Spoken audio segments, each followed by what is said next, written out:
টং দোকানে দাঁড়িয়ে চা খাচ্ছিলাম। বিল দিয়ে ঘুরতেই দেখি পাশের ইলেকট্রিসিটি পোলটার গায়ে কি একটা লিফলেট লাগানো। উৎসাহ নিয়ে এগিয়ে গেলাম। সাদা কাগজে লাল কালি দিয়ে বড় বড় করে লেখা, আমি 1000 টাকার একটা নোট এখানে হারিয়ে ফেলেছি। যদি কেউ খুঁজে পান দয়া করে আমার কাছে পৌঁছে দিন।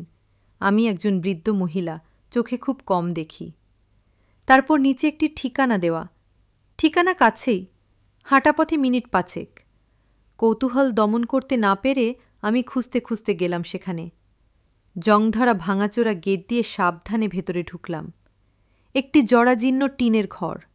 উঠানে এক অশীতিপর বৃদ্ধা বসে আছেন। আমার পায়ের শব্দে পেয়ে তিনি মুখ তুলে তাকালেন। কে? আমার সম্বিত ফিরল। গলির মাথায় আমি আপনার 1000 টাকা খুঁজে পেয়েছি। আমার কথা শুনে তিনি হাউমাউ করে কাঁদতে লাগলেন। একটু পর কিছুটা ধাস্ত হয়ে বললেন, বাবা, এই পর্যন্ত অন্তত 10-12 জন আমার কাছে এসেছে আর 1000 টাকা করে দিয়ে বলেছে তারা নাকি রাস্তায় আমার টাকা খুঁজে পেয়েছে। আমার কোনো টাকা হারাই নাই। ওই লেখাগুলোও আমার না। আমি খুব একটা পড়ালেখা জানিও না।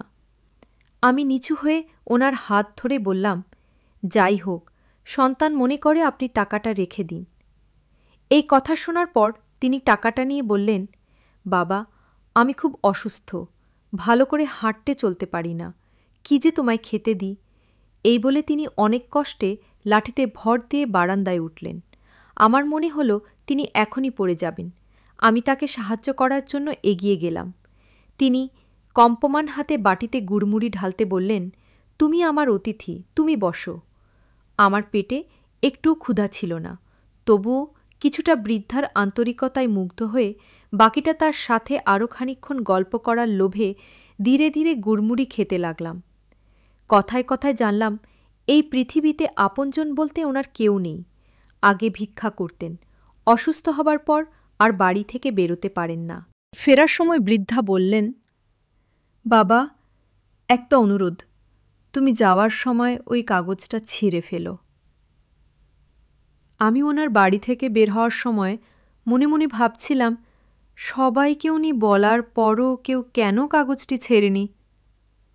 আর ভাবছিলাম ওই মানুষটির কথা যিনি ওই নোটটি লিখেছেন। সহায় সম্বলহীন অসুস্থ বৃদ্ধ মানুষটাকে সাহায্য করার জন্য, এত সুন্দর উপায় বের করার জন্য আমি তাকে মনে মনে ধন্যবাদ দিলাম। হঠাৎ ভাবনায় ছেদ পড়ল একজনের কথায়, এই যে শুনছেন? 40 এক ভদ্রলোক আমার দিকে এগিয়ে এসে বললেন, এই ঠিকানাটা কোথায় বলতে পারেন? একটু আগে আমি রাস্তায় 1000 টাকার একটা নোট পেয়েছি, এটা আমি ফেরত দিতে চাই। ঠিকানা দেখিয়ে সামনে এগোলাম। কখন জানি আমার চোখ দুটো ভিজে উঠেছে। আকাশের দিকে তাকিয়ে আমি বিড়বিড় করে বললাম, এভাবেই বেঁচে থাকুক আমাদের মানবতা।